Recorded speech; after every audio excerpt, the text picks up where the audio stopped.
Ambassador David Reed watched the Calthurian warships through the viewport of his quarters, counting them for the fifth time that hour. 12 battlecruisers surrounded the neutral station called Beacon 7, far too many for a simple peace treaty signing.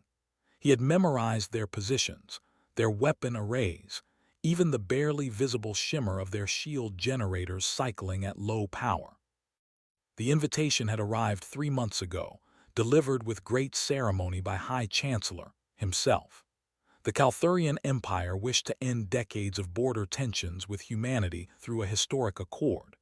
The treaty would be signed at Beacon 7, witnessed by representatives from a dozen galactic powers. Everything about the proposal seemed legitimate, from the formal diplomatic language to the choice of neutral ground. Everything except the intelligence reports sitting on David's desk. Rebecca Stone had cracked the Calthurian communication network 6 weeks before the invitation arrived. The intelligence officer worked from a listening post hidden in the asteroid belt, intercepting encrypted transmissions that the Calthurians believed were secure. What she found made David's blood run cold.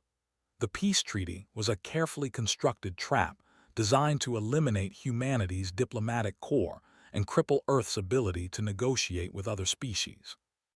The plan was elegant in its brutality. Human delegates would arrive with minimal military escort, as protocol demanded for treaty signings. Once the ceremony began, Beacon 7's hidden weapons would disable the human ships. The Calthurian battlecruisers would decloak and destroy the defenseless vessels. Within minutes, humanity's best diplomats, including David himself, would be dead. The Calthurians would blame the massacre on pirates or a tragic malfunction. David picked up the treaty document and flipped through its pages. The terms were actually quite fair, offering trade benefits and territorial agreements that both sides could accept. The Calthurians had invested real effort into making the trap convincing. They believed humans were newcomers to galactic politics, naive species who trusted words on paper more than the weapons aimed at their backs.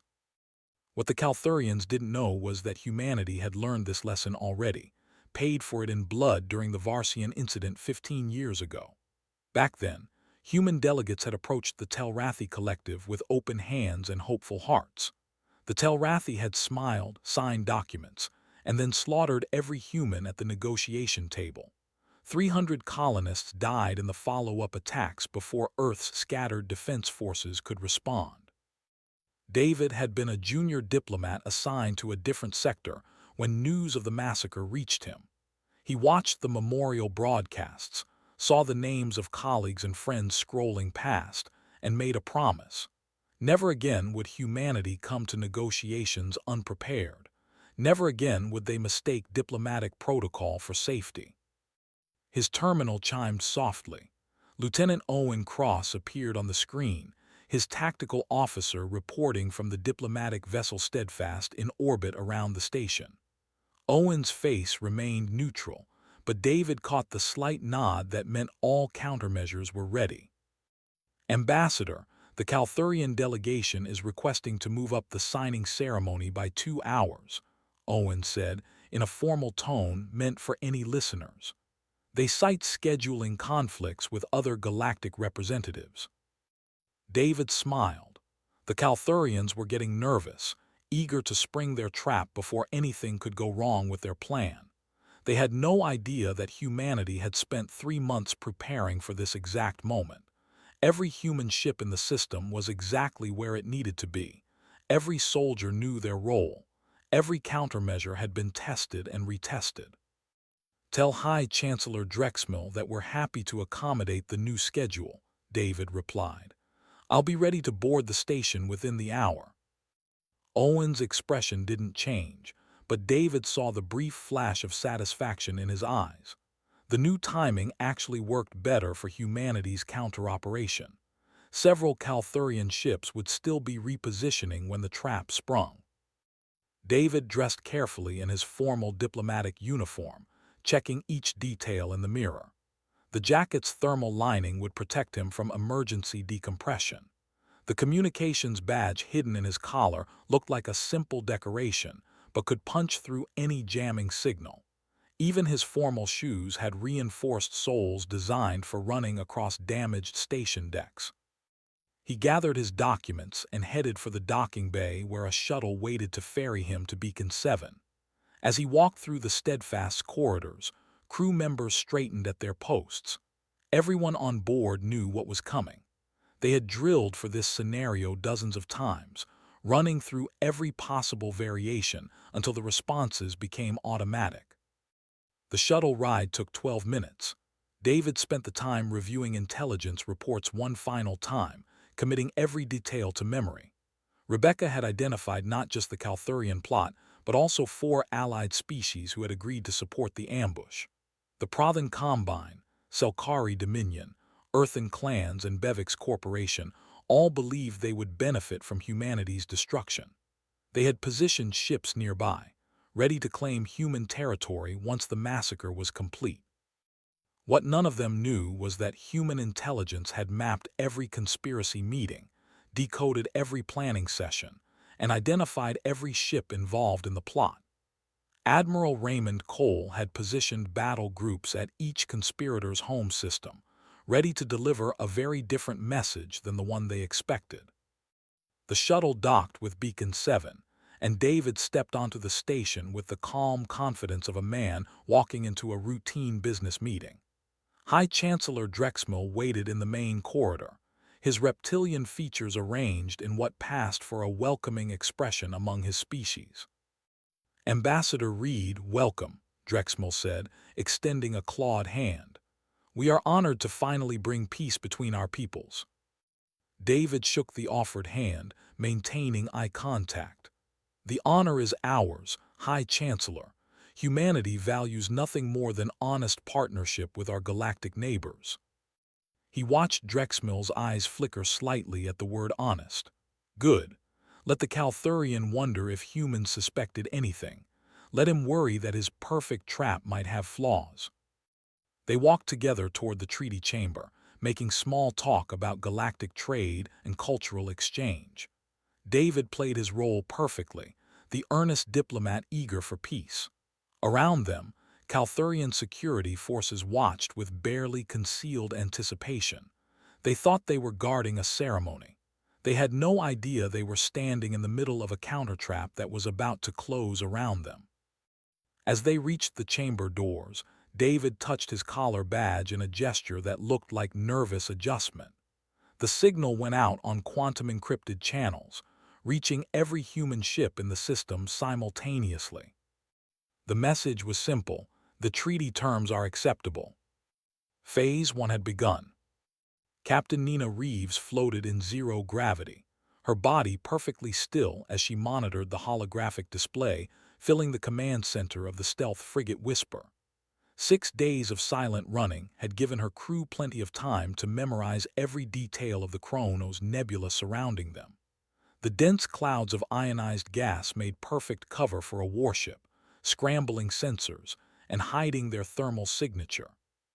Her tactical officer, Commander Lisa Hayes, drifted over with a data pad showing the latest scan results. The Calthurian battlecruisers were maintaining their positions around Beacon 7, weapons powered down but ready to activate at a moment's notice. To any casual observer, they looked like an honor guard for the peace ceremony. Nina knew better. 12 capital ships for a treaty signing, Lisa muttered, keeping her voice low even though no one outside the Whisper could possibly hear them. They really committed to selling this lie. Nina nodded, checking the chronometer on her wrist. Ambassador Reed would be boarding the station right about now. Soon the Calthurians would make their move, expecting to catch humanity defenseless. They had studied human diplomatic protocols carefully, noting that Earth always sent minimal military escorts to peace negotiations. What they didn't know was that those protocols had changed after the Varsian incident.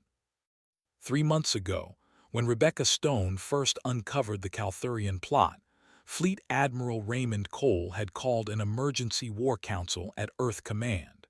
Nina remembered sitting in that conference room, watching the intelligence data scroll across screens while Cole outlined the counter-operation. His plan was audacious, risky, and absolutely necessary. We could simply decline the invitation, one admiral had suggested, cite security concerns and propose alternative meeting locations. Cole had shaken his head. That sends the wrong message. It tells the galaxy we're afraid, that we've learned to hide instead of fight. Worse, it leaves the Calthurians free to try again with a better plan. Instead, Cole proposed something far more aggressive. Humanity would accept the treaty invitation, play along with every diplomatic formality, and prepare a countertrap so overwhelming that the galaxy would never again mistake human courtesy for weakness. The plan required perfect coordination between intelligence operatives, special forces, and fleet elements. One mistake could cost hundreds of lives. Nina had volunteered the Whisper immediately. Her frigate was equipped with experimental stealth systems that bent electromagnetic radiation around the hull, making them nearly invisible to conventional sensors. For 6 days, her crew had maintained absolute electronic silence, not even sending status updates to command. They existed as a ghost in the nebula, waiting for the signal to strike. A soft chime pulled Nina from her memories. The tactical display updated, showing new contacts emerging from hyperspace near the station. 4 additional battlecruisers joined the Calthurian formation, along with what the sensors identified as civilian transport vessels. Nina zoomed in on the transports, running deep scans that penetrated their hull plating. "Those are troop carriers," Lisa confirmed, reading her own sensor data. "Each one is packed with Calthurian shock troops. I'm reading combat equipment, heavy weapons, and enough soldiers to occupy a small colony." Nina felt cold anger settle in her chest. The Calthurians weren't just planning to destroy human ships. They intended to capture survivors, probably for interrogation or public execution. The cruelty of it reminded her why she had joined the Navy in the first place, why she spent months away from Earth protecting people she would never meet. Her communications officer, Ensign Paul Morris, looked up from his station. "Captain, we're receiving encrypted traffic from the station. It's Sergeant Grant's team." Nina pulled up the message on her private screen. Lucas Grant and his Special Forces unit had infiltrated Beacon 7 2 weeks ago, disguised as maintenance contractors hired to upgrade the station's environmental systems. While Calthurian security watched the main docking ports for threats, Grant's people had been mapping every weapons system, every security checkpoint, every hidden surprise the Calthurians had built into the station. The message was brief and encoded, but its meaning was clear. Grant had finished planting countermeasures throughout Beacon 7. When the Calthurians tried to activate their trap, they would find every weapons system sabotaged, every security door unlocked, every backup power system disabled. The station that was supposed to be humanity's death trap would become a cage for the conspirators. Nina allowed herself a small smile. She had worked with Lucas before, trusted his competence and attention to detail. If he said the station was secure, then it was secure. "Captain, we're receiving the activation code," Lisa announced. "Ambassador Reed has signaled Phase 1. Nina gripped the command chair's armrest, her body tensing with anticipation. "Bring all systems online. Charge weapons but keep them masked until I give the word. Prepare to drop stealth on my mark." Around her, the Whisper came alive. Reactors that had been running at minimal output ramped up to combat power. Weapon systems initialized, running diagnostic checks in milliseconds. Shield generators hummed as they built protective barriers around the hull. In 30 seconds, the frigate transformed from a hiding ship to a weapon of war. "All systems green, Captain," Lisa reported. "We're ready." Nina checked the tactical display one more time. Across the system, other human ships were powering up as well. Destroyers emerged from behind asteroid clusters. Cruisers dropped out of high orbits around distant moons. Admiral Cole's flagship, the dreadnought Resolute, activated its drives at the edge of the system. 47 combat ships materialized from hiding spots the Calthurians never knew existed. The Calthurian battlecruisers remained in formation around Beacon 7, completely unaware that they were surrounded. Their sensors showed only the three small human escort vessels that had arrived with Ambassador Reed, exactly as protocol required. Those three ships were actually mobile weapons platforms, smaller than battlecruisers but packing enough firepower to cripple capital ships at close range. Nina watched the chronometer count down. In 5 minutes, High Chancellor Drexmill would give the order to activate Beacon 7's weapons. In 6 minutes, the Calthurian battlecruisers would power up their guns. In 7 minutes, they would learn that humanity had been ready for war all along. "All hands, this is the captain," Nina announced over the ship-wide intercom. "We've been training for this moment since the Varsian incident. Today, we show the galaxy what happens when someone mistakes human diplomacy for weakness. Stand ready." Her crew responded with silent professionalism, each person focused on their task. They were the hidden blade in humanity's hand, the sword held behind the diplomat's back. And they were about to teach the Calthurians a lesson the entire galaxy would remember. The chronometer continued its countdown. Nina's finger hovered over the command to drop stealth. Soon.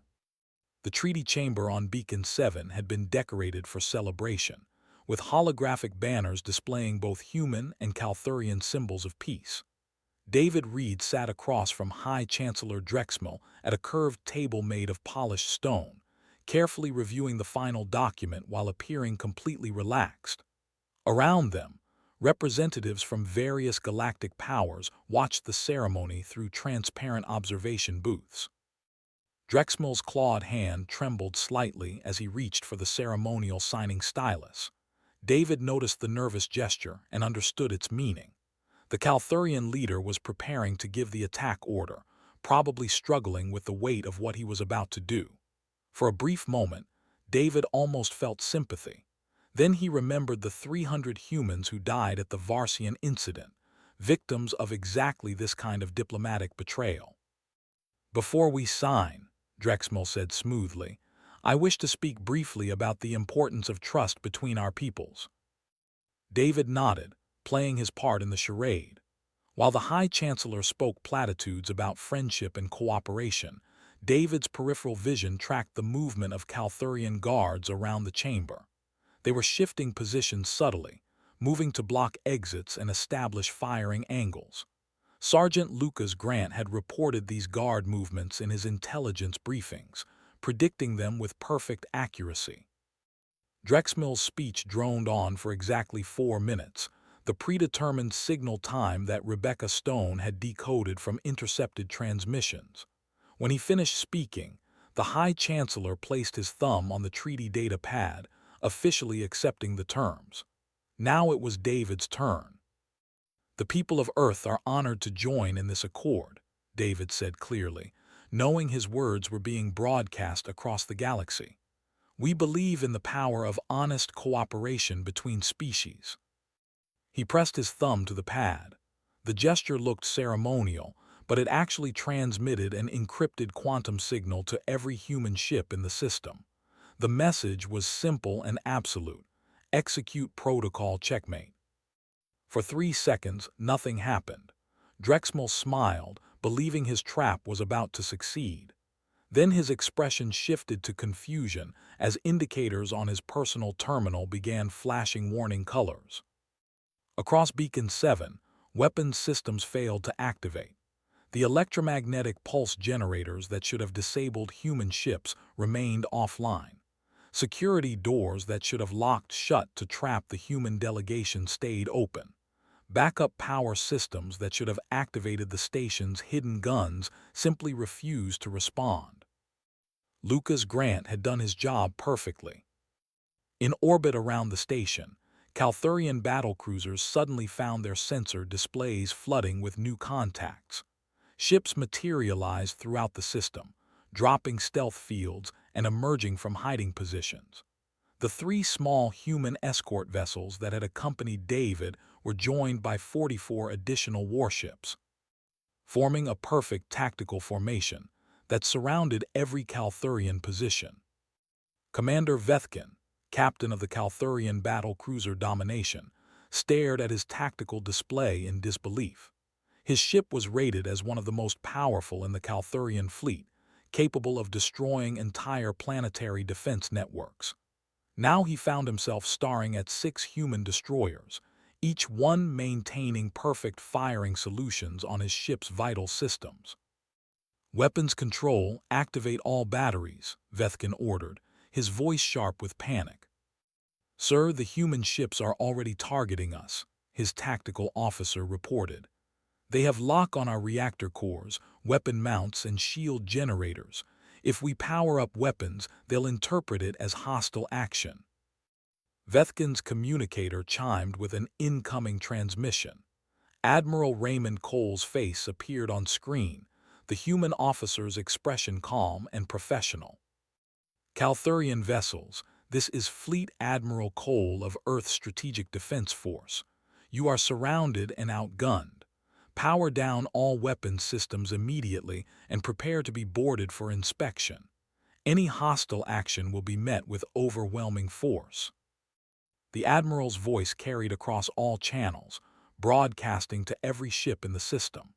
Vethkin looked at his tactical display again, running combat simulations in his head. Every scenario ended with his ship destroyed in the opening seconds of engagement. The humans had positioned themselves with such precision that the Calthurians couldn't even retreat without exposing vulnerable sections of their hulls. 3 of the newer Calthurian captains ignored Cole's warning and powered up their weapons, probably thinking they could blast through the human formation. Captain Nina Reeves watched them from the Whisper's command center, her fingers dancing across tactical controls. "Target the rebellious ships," she ordered. "Disable their weapon systems only. Let's show them what precision looks like." The Whisper's railguns fired in perfect synchronization with 2 nearby human destroyers. Magnetic accelerators launched tungsten projectiles at a fraction of light speed, each round calculated to strike specific points on the Calthurian ships. The rounds punched through shields that weren't designed to stop kinetic weapons, shearing off weapon mounts and destroying targeting arrays without penetrating the main hulls. In 6 seconds, 3 Calthurian battlecruisers were rendered combat ineffective. Their crews were unharmed, their life support systems intact, but every offensive capability had been surgically removed. The demonstration of accuracy and restraint shocked Vethkin more than overwhelming firepower would have. "All ships stand down," he transmitted to the remaining Calthurian vessels.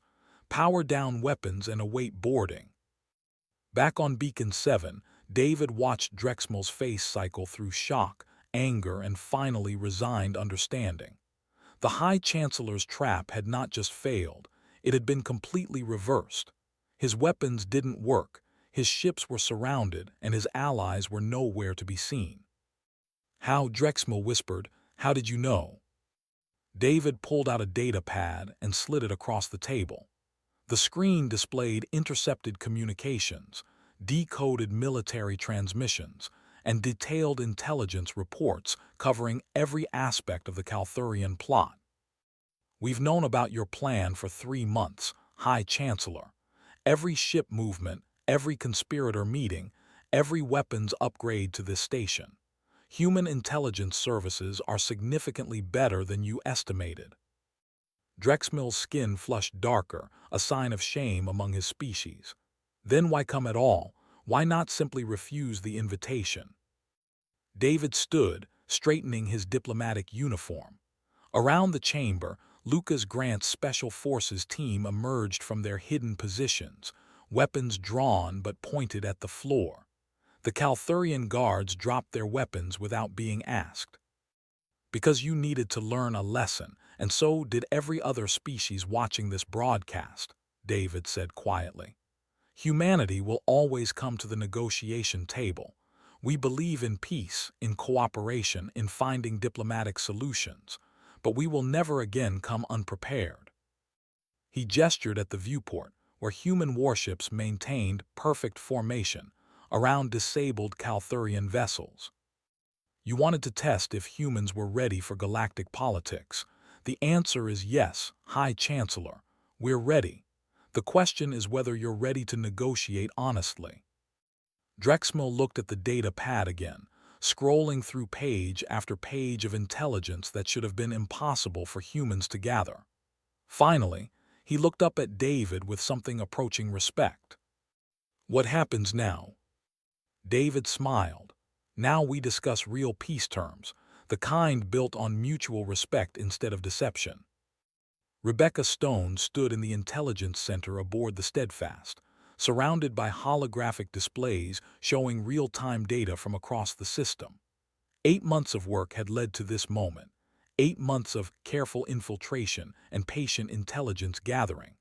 She allowed herself a brief moment of satisfaction as Calthurian ships powered down their weapons one by one. The operation had started with a single intercepted message, a careless transmission that used outdated encryption. Rebecca's team had cracked it in 3 days and discovered references to something called Project Hammer. Following that thread led them deeper into Calthurian military networks, each layer of security falling to quantum computing algorithms and patient social engineering. The real breakthrough came when they infiltrated the communication network of Drexmel's personal staff. A junior aide had clicked on a malicious data packet disguised as a routine system update.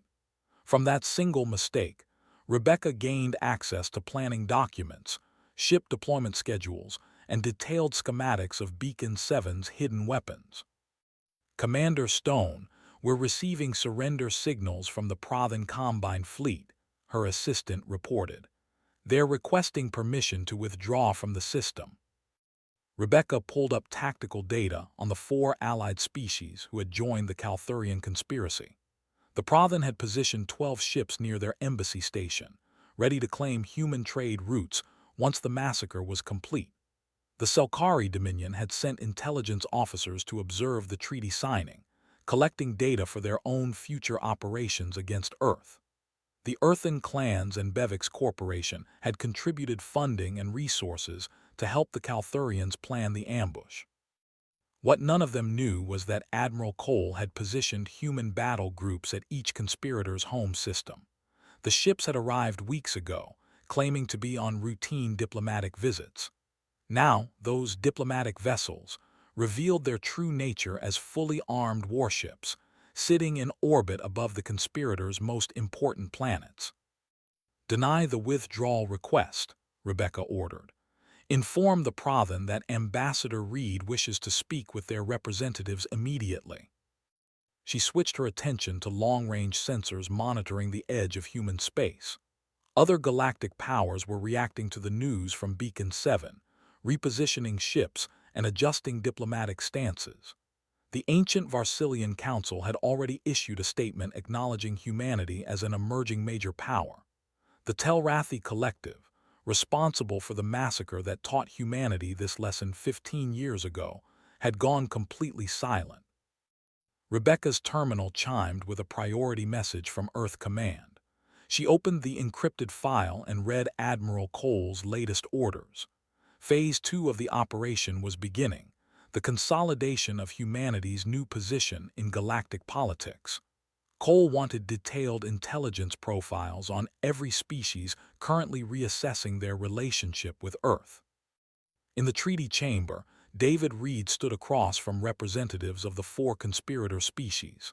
They had been transported to Beacon 7 under armed escort, their expressions ranging from terror to desperate calculation. The Prothan ambassador, a being named Felash, kept glancing at the armed human marines standing guard. "You must understand," Felash said, his translator rendering his clicks and whistles into standard galactic. "We were under tremendous economic pressure. The Calthurians offered us preferential trade access if we supported their operation." David listened without expression.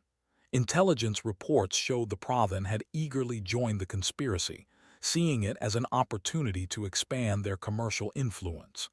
They had contributed intelligence about human shipping routes and helped the Calthurians identify diplomatic targets. Their claims of being pressured were lies designed to minimize consequences. Economic pressure, David repeated slowly. So you decided the appropriate response was to help murder human diplomats. Felash flinched. We did not think you would actually come. We assumed your intelligence services would detect the trap and you would decline the invitation. Our participation was simply political theater to satisfy Calthurian demands. It was a creative excuse, David had to admit, also completely false. Rebecca's intelligence showed the Prathan had conducted detailed planning sessions, discussed how to divide human territory after the massacre, and even prepared celebration ceremonies for their expected commercial windfall. Here's what's going to happen, David said, his voice hard. You're going to return to your government and recommend they accept humanity's treaty proposal. Fair terms, honest trade, mutual defense. You're going to publicly apologize for your participation in this conspiracy. And you're going to understand that if you ever threaten humanity again, we won't be nearly as merciful. The Selkari representative, a serpentine creature named Sivril, spoke up. And if we refuse these demands? David gestured at the viewport where human warships maintained perfect formation around disabled Calthurian vessels. Then we demonstrate that our restraint today was a choice, not a limitation. The ships currently visiting your home systems are fully armed and ready for combat operations. We prefer peace, but we're prepared for war. Sivril's scales rippled, a sign of fear among her species. You would attack our worlds. No, David said firmly. We would defend ourselves and ensure you never threaten us again. There's a difference. We're not interested in conquest or domination. We want partnership built on mutual respect, but that respect goes both ways. The earthen representative, a crystalline entity that communicated through harmonic vibrations, changed colors rapidly. Its translator struggled to render the emotional complexity into words. Humanity has made its point. We will accept your treaty terms and withdraw support from the Calthurian conspiracy. But you must understand the galaxy is watching. Other powers will not react kindly to such aggressive demonstrations. David nodded, having expected this argument. The galaxy is indeed watching. They're seeing that humanity honors its commitments, responds proportionally to threats, and demonstrates both capability and restraint. We came to a treaty signing ready for peace.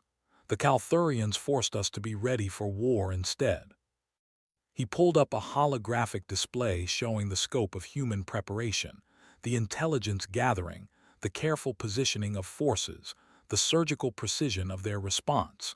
No Calthurian soldiers had died. No ships had been destroyed beyond repair. Humanity had demonstrated overwhelming power while maintaining perfect discipline. We could have refused the invitation and hidden behind our borders, David continued. Instead, we came here, turned your trap against you, and proved we belong at the galactic table, not as victims waiting to be exploited, but as equals demanding respect. Admiral Cole's voice came through on the secure channel. Ambassador, we have confirmation from Earth Command. All 4 conspirator species have accepted our treaty terms. Their governments are issuing public apologies and requesting formal diplomatic relations. David suppressed a smile. The operation had achieved every objective Cole had outlined 3 months ago. Humanity had established military credibility, demonstrated intelligence capabilities, and earned respect from galactic powers. The isolation that followed the Varsian incident was finally ending. He looked at the 4 representatives before him, seeing the mixture of fear and grudging respect in their expressions. They had underestimated humanity, assumed that being newcomers meant being weak. Now they understood the truth. Earth species had survived wars, plagues, and countless disasters. They had learned to plan carefully, strike precisely, and never trust potential enemies to honor agreements without verification. You're all free to return to your governments, David told them. The human battle groups at your home systems will remain for another week, just to ensure everyone understands our new relationship. After that, We look forward to honest partnership." As the conspirators filed out under armed escort, David finally allowed himself to relax. Phase 2 was complete. Now came the hardest part, building real peace from the foundation they had established through strength. 20 hours after the failed ambush, High Chancellor Drexmel walked through the corridors of the human diplomatic vessel Steadfast with only 2 guards. The contrast to his arrival at Beacon 7 could not have been more stark. Then, he had commanded fleets and conspiracies, confident in his trap. Now he came as a genuine supplicant, seeking terms from the species he had tried to destroy. David Reed waited in the Steadfast's main conference room, reviewing the actual treaty proposals humanity had prepared. These were the terms Earth wanted all along, the ones they would have offered if approached honestly. Fair trade agreements, mutual defense pacts, technology exchanges, and diplomatic cooperation. Nothing exploitative, nothing designed to humiliate the Calthurians. Drexmel entered the room and paused at the threshold, his reptilian eyes taking in the simple furnishings. He had probably expected something grander, a display of power to match humanity's military demonstration. Instead, he found a functional conference space with comfortable chairs and a holographic display showing economic projections. "Please sit, High Chancellor," David gestured to a chair across from him. "Would you like refreshment? We have several Calthurian beverages in our diplomatic stores." The courtesy seemed to catch Drexmel off guard. He settled into the chair cautiously, as if expecting it to be trapped. "Your restraint surprises me, Ambassador. Most species would have destroyed my fleet when given the opportunity." David poured 2 glasses of water, sliding one across to Drexmel. "Destruction was never our goal. We wanted to establish mutual understanding. Unfortunately, you forced us to do that through military demonstration rather than diplomatic conversation." He activated the holographic display, showing proposed trade routes between Earth and Calthurian territories. The projections indicated significant economic benefits for both species, increased cultural exchange, and opportunities for collaborative research. "These are the terms we prepared 3 months ago before we discovered your trap," David explained. "We haven't changed them. We still want the same thing, honest partnership with our galactic neighbors." Drexmel studied the proposals, his clawed hand scrolling through page after page of data. His expression shifted from suspicion to confusion to something approaching shame. "These terms are generous, more than generous. Why offer such favorable conditions to a species that just tried to murder you?" David leaned back in his chair. "Because we understand desperation. Earth's history is full of conflicts driven by fear and resource scarcity. We've learned that punitive treaties create resentment and future wars. Fair agreements create lasting peace."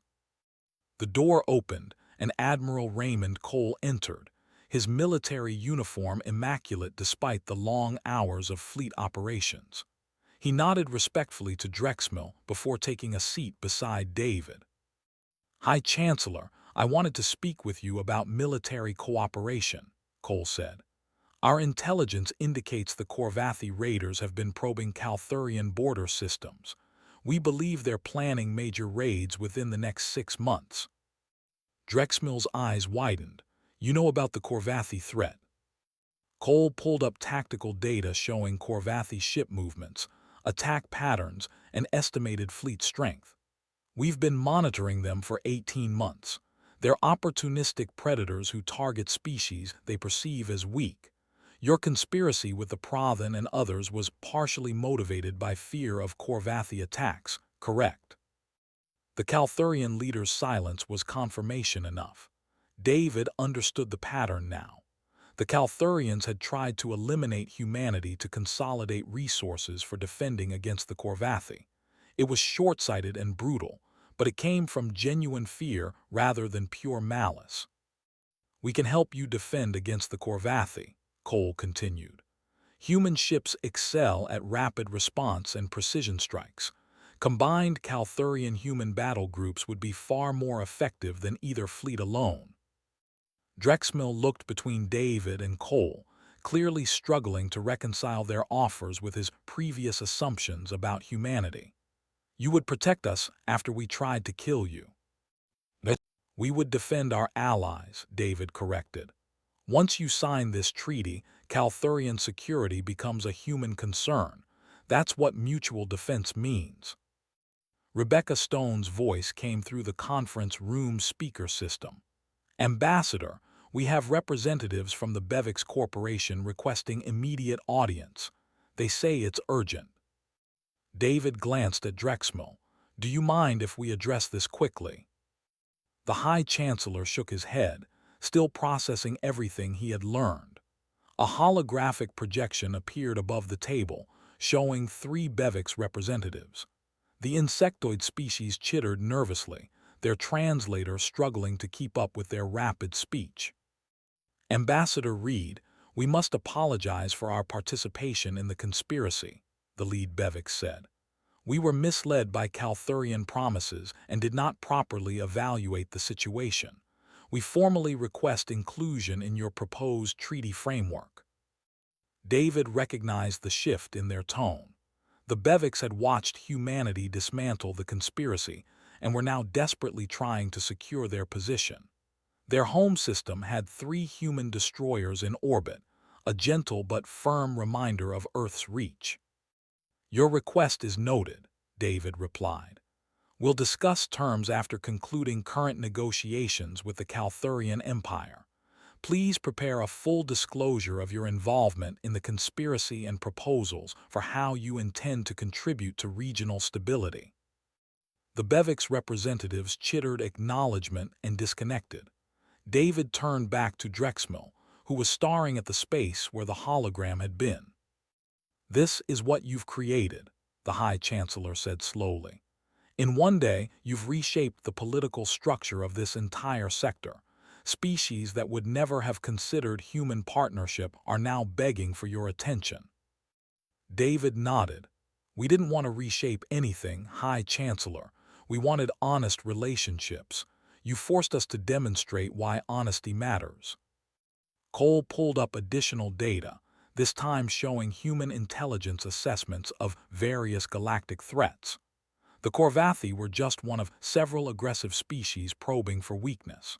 The data was detailed and accurate, showing capabilities that most species in the sector didn't realize existed. This is what human intelligence gathering looks like, Cole said. We've been watching, learning, and preparing since the Varsian incident taught us the cost of naivety. You're not the first species to mistake our diplomatic courtesy for ignorance. You're just the first to learn the lesson without massive casualties. Drexmill picked up the stylus beside the treaty document. His hand trembled slightly as he reviewed the terms one final time. Fair trade, mutual defense, cultural exchange, technology sharing. Everything humanity offered 3 months ago, unchanged despite the betrayal. My people believed humans were soft, he said quietly. We thought your emphasis on diplomacy and cooperation indicated weakness.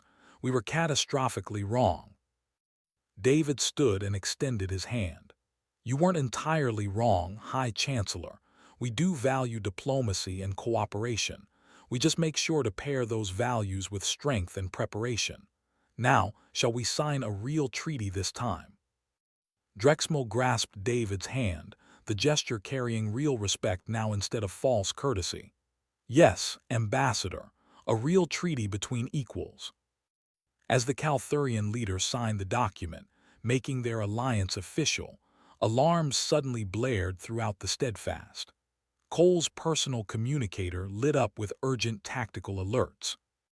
Admiral, we have a situation, a voice reported.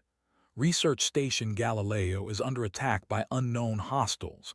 They're requesting immediate assistance. Station Director Alan Foster watched 15 hostile ships drop out of hyperspace and immediately recognized the distinctive hull markings of Corvathi raiders.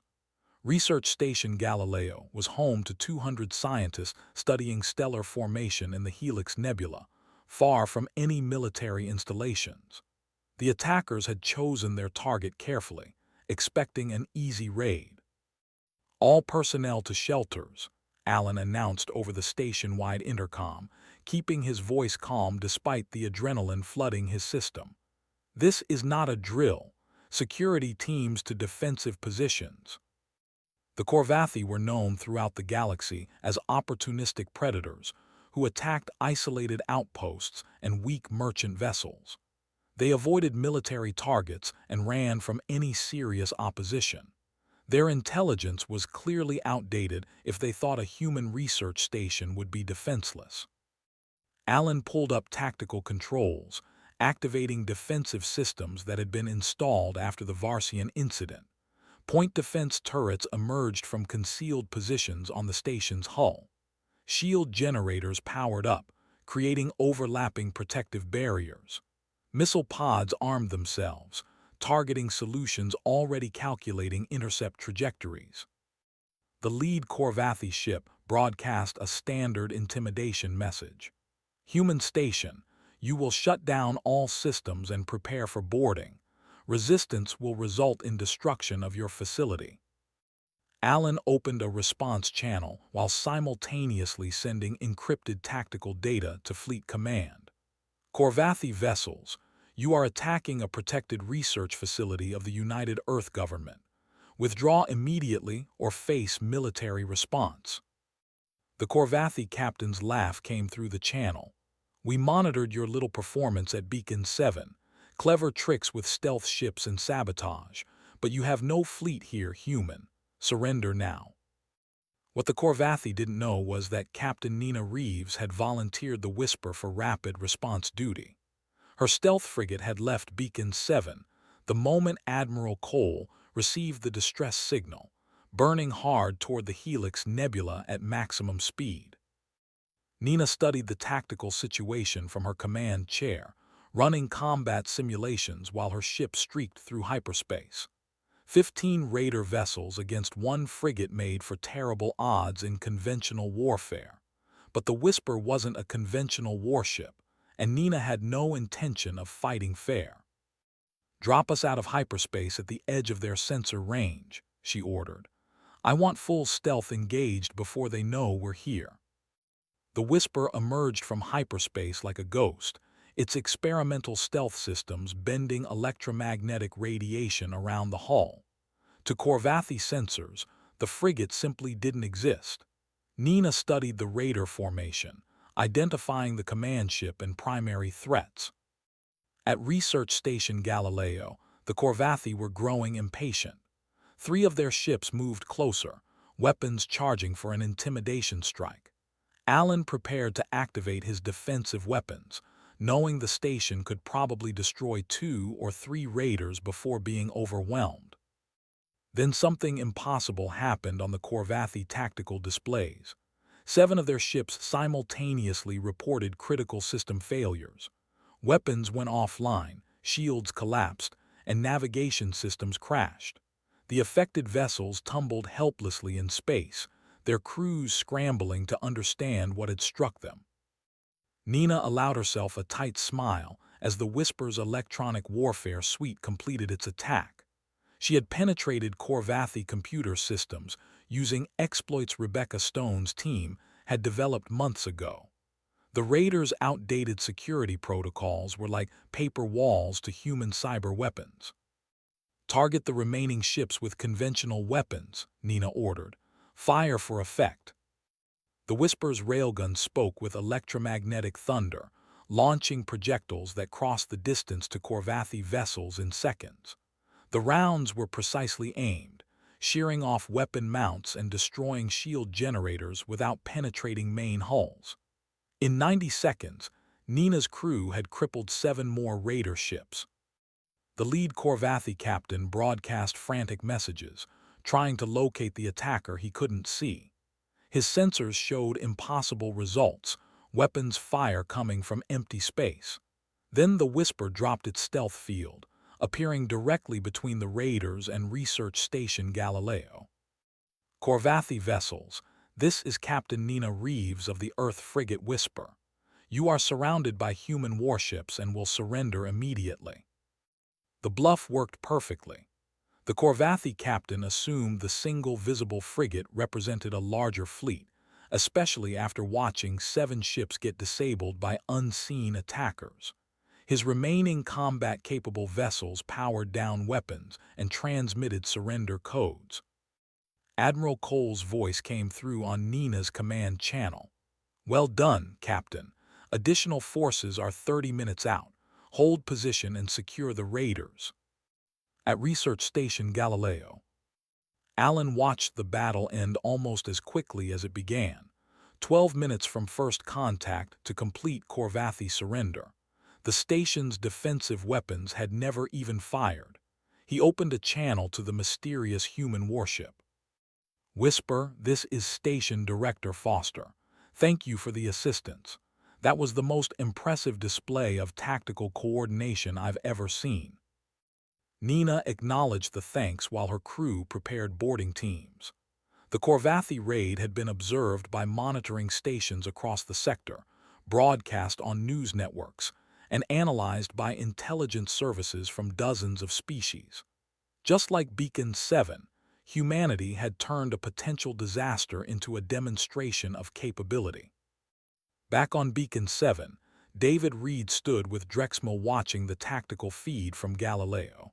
The High Chancellor's expression showed something between awe and relief. "Your single frigate defeated 15 raiders in 12 minutes, Drexel said quietly. "And you offered to help defend Calthurian territory from these same threats." David nodded. "That offer still stands. The galaxy is full of predators like the Corvathi, species who test boundaries and attack perceived weakness. Humanity learned to be strong so we could protect not just ourselves but our allies." The Calthurian leader looked at the treaty document they had signed just minutes before the attack. "I begin to understand what my conspiracy truly accomplished. We didn't test human weakness. We forced you to demonstrate strength you would have preferred to keep hidden." "Not hidden," David corrected. "Reserved. We hope to build relationships through trade and cooperation, proving our value as partners through peaceful means. You forced us to prove it through military demonstrations instead." Drexmel's communicator chimed with messages from across Calthurian space. His military commanders were requesting immediate details about human weapons systems. His economic ministers wanted to fast-track the trade agreements. His intelligence services were begging for information-sharing protocols. "The treaty we just signed," Drexel said slowly. "This is actually advantageous for the Calthurian Empire. Access to human intelligence, military cooperation, technology exchanges. You're offering us more value as allies than we ever could have taken as enemies." David smiled.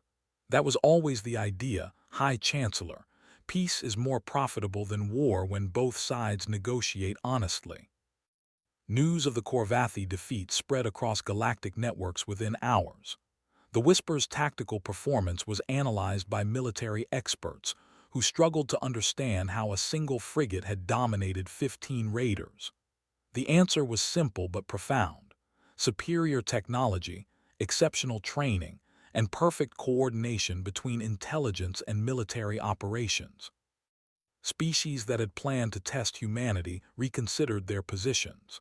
The Tertian hegemony, an ancient power that had watched younger species rise and fall for millennia, sent formal diplomatic overtures.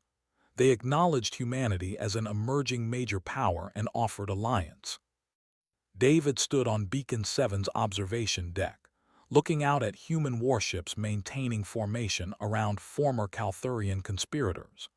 The station that was supposed to be humanity's grave had become the birthplace of Earth's new position in galactic politics. High Chancellor Drexel joined him at the viewport. "What message do you think the galaxy received today, Ambassador?" David considered the question carefully. "That humanity approaches negotiations with open hands and prepared defenses. We hope for peace but plan for war. We value cooperation but won't tolerate betrayal. And most importantly, we're here to stay." The Calthurian leader nodded slowly. The galaxy wanted to know what kind of species emerged from Earth. Now they know. You're the ones who combine idealism with realism, who pair diplomacy with strength. David watched a human destroyer escort a damaged Corvathi raider toward a secure facility. We learned these lessons the hard way, through mistakes and tragedies. The Varsian incident taught us to never trust without verification. Today we pass that knowledge forward. Drexmel's expression showed genuine respect. And now every species in the galaxy knows. Humanity came ready for war. Always, David agreed, but we'd rather build peace.